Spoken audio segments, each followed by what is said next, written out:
তিনিওটা জলাশয় আমাৰ গোৱালপাৰা জিলাৰ প্ৰাকৃতিক ভাৰসাম্যৰ বাবে খুব প্ৰয়োজনীয়। আমি ৰাজ্যৰ কেবিনেটে আমাৰ হাছিলা বিল আৰু উৰ্পদ বিলৰ এটা এৰিয়াটোক আমি বনাঞ্চললৈ ৰূপান্তৰ কৰাৰ বাবে ইতিমধ্যে প্ৰাৰম্ভিক কাম আৰম্ভ কৰিছোঁ।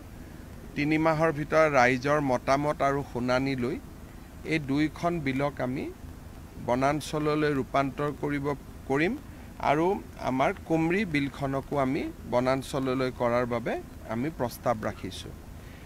ইয়াত বনাঞ্চলৰ লগে লগে পৰ্যটনো হ'ব আৰু তাৰ বাবে ইতিমধ্যে পৰ্যটন উন্নয়ন নিগমে ইয়াৰ এখন টুৰিজিম মাষ্টাৰ প্লেন নিৰ্মাণ কৰিব। তাৰ বাবে ইতিমধ্যে মই তেওঁলোকক দায়িত্ব দিছোঁ।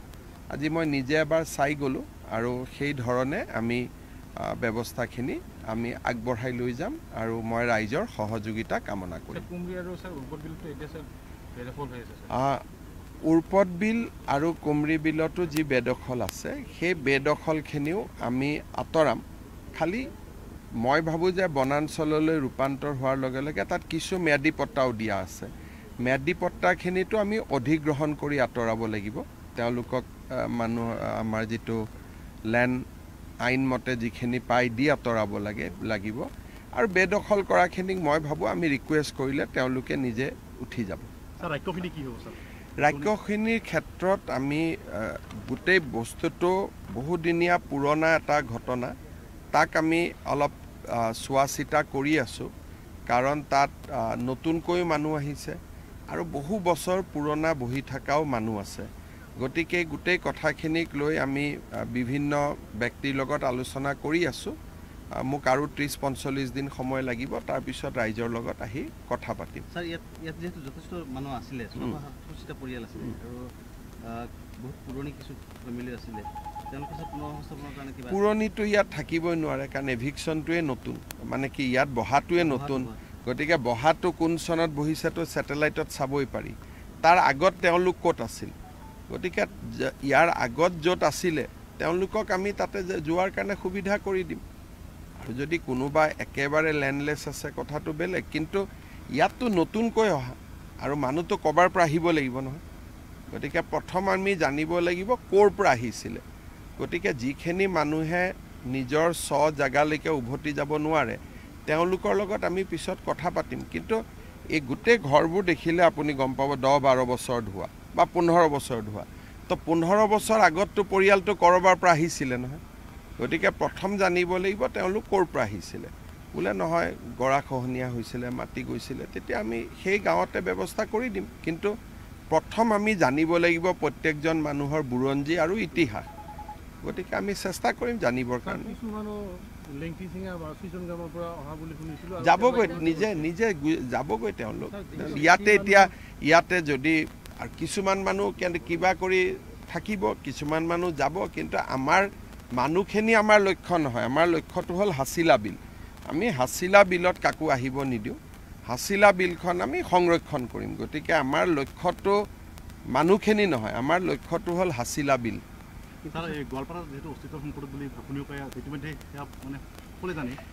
চাওক, প্ৰথমবাৰৰ বাবে আমি চেষ্টা কৰিছোঁ যে গোৱালপাৰা জিলাৰ যি ক্ষতি হ'ল সেই ক্ষতিবোৰ কিছু হ'লেও পূৰণ কৰাৰ কাৰণে।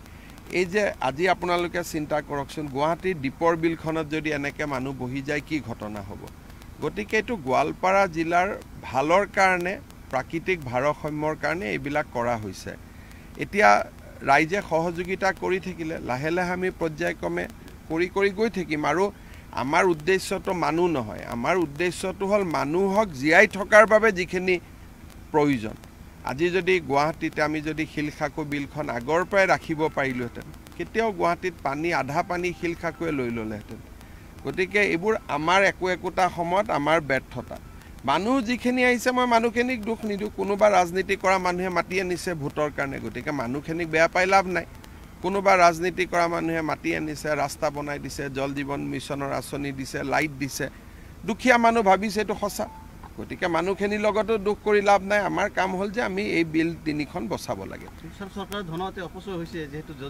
খুব বেছিকৈ অপচয় হৈছে। এতিয়া নিয়মতে MLA সকলক ধৰিবই লাগে। আকৌ MLA সকলে নিজেও চৰকাৰী মাটিত ইটাৰ ভাটা বনাই বহি আছে নহয়।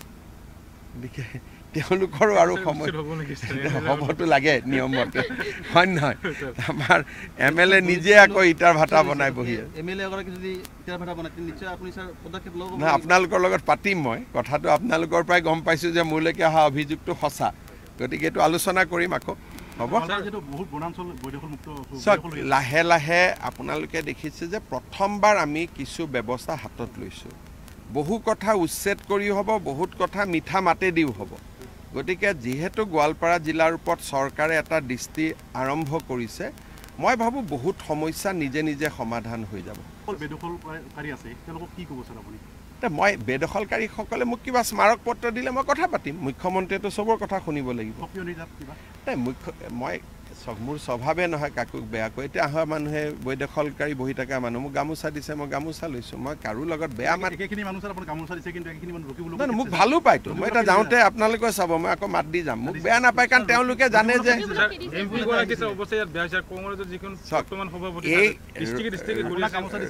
ৰকিবুল হুছেইন আৰু ৰচিদ মণ্ডলে ৰচিদ মলন্দন আমাৰ AK ৰচিদ আলমে তেওঁ চৰকাৰখনক চেলেঞ্জ কৰে এইটো কৰিবি আমি চাই ল'ম আৰে বাবা নিজে যেতিয়া আইনাৰ ঘৰত থাক তেতিয়া আৰু মানুহে গালি গালাজ কৰে নেকি নিজৰে ইটা ভাটা চৰকাৰী মাটিত আছে আকৌ তেওঁ বেলেগক চৰকাৰক চেলেঞ্জ দি আছে হয় নহয়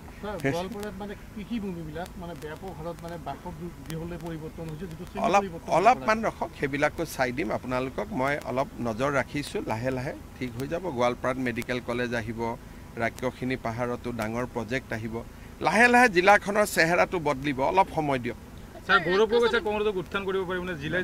মই এটাই কথা কওঁ যে কোনোবাই অসমত ঘূৰিছে এতিয়া ঘূৰাটো অধিকাৰ চবতে আছে খালি মোৰ এটাই কথা যে কথা বাৰ্তাবোৰ অসমৰ হওক বাংলাদেশ পাকিস্তানৰ হ'ব নালাগে এতিয়া সিদিনাখনে আমি ক'লোঁ যে টুইটাৰ ছ'চিয়েল মিডিয়া গোটেই বাংলাদেশ পাকিস্তানৰ মানুহ দি ভৰা পৰিছে সিদিনাখন মই একাউণ্ট দিলোঁ 2008 হয় এতিয়া আৰু 2000 একাউণ্ট মোৰ চকুত আহিছে তাৰো এতিয়া ইনকুৱাৰী দিব লাগিব যে কোনে এইবিলাক কৰি আছে গতিকে অসমীয়া ভাৰতীয়ৰ বাবে যি কৰে কৰি থাকক পাকিস্তান বাংলাদেশৰ কাৰণে কৰিব নালাগে ইমানে কথা হ'ব ধন্যবাদ